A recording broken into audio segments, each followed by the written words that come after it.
Start na po tayo sa paggawa ng basahan. Una ilalagay sa unang pako and then dun sa pangalawa. Tapos i-alternate lang siya ng paglagay.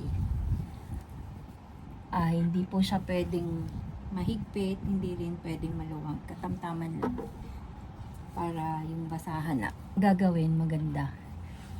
Kasing ganda ko, char. Yan, ulit-ulit lang po.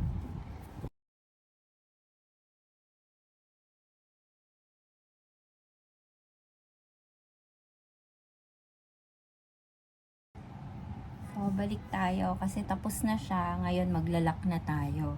Ang gagawin mo, iangat mo na tong line na to. Didikit natin siya.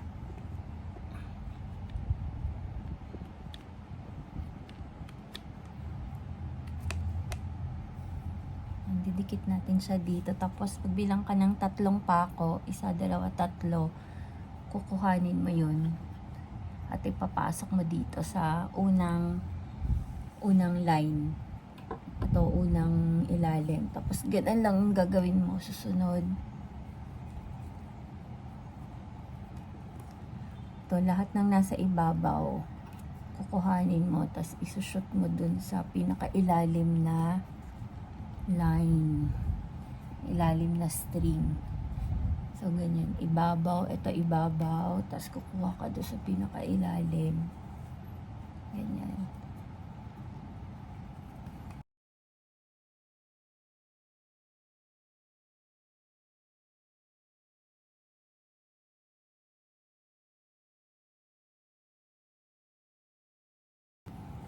So, ngayon, ito na siya. Lumipat na ako dito sa pwesto na to.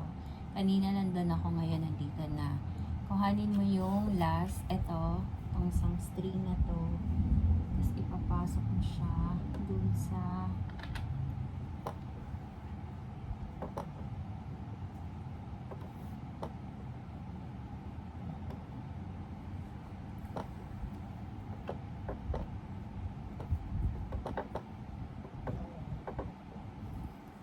so magiging ganito ang itsura niya.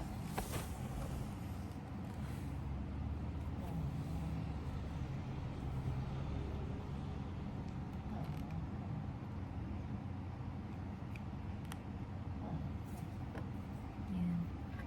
Tapos ipapasok ulit. Ipapasok mo lang sa ilalim para ka lang nagtatahi.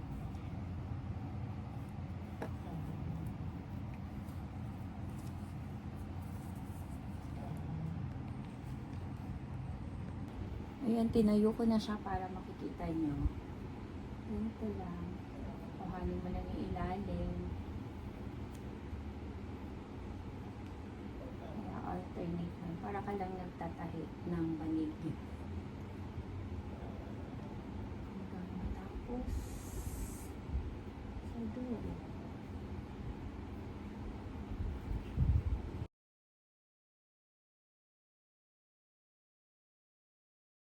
Yun, tapos na po lahat. Then, ang susunod na gagawin, pag nag-end na siya, hanapin mo yung pinaka-umpisa. Ito yung pinaka-start na ginawa mo. Tapos, ito siya.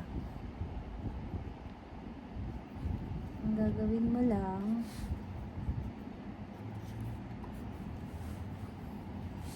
ito kasi ginawa ko lang to, pang ganchilyo to.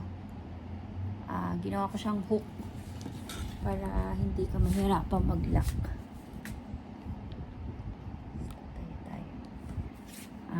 Unang gagawin, kunin mo yung pinaka-last. Tapos, isushoot mo lang siya sa pangalawa.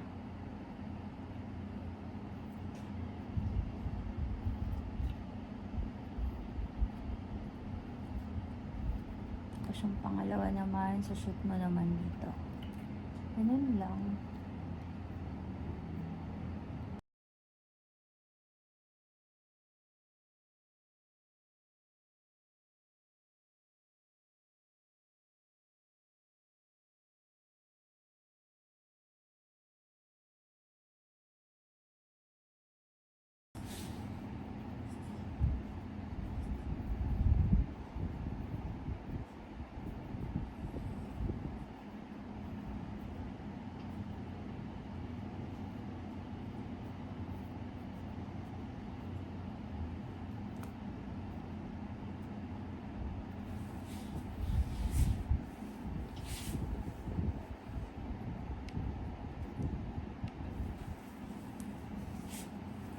Ayan, tapos na po. Pang beginner lang po ang aking gawa. Ayan. Ang ganda naman siya. Tapos aayos-ayusin mo na lang. Siguro pag binenta ko itong mga 1,000. Char! Bye!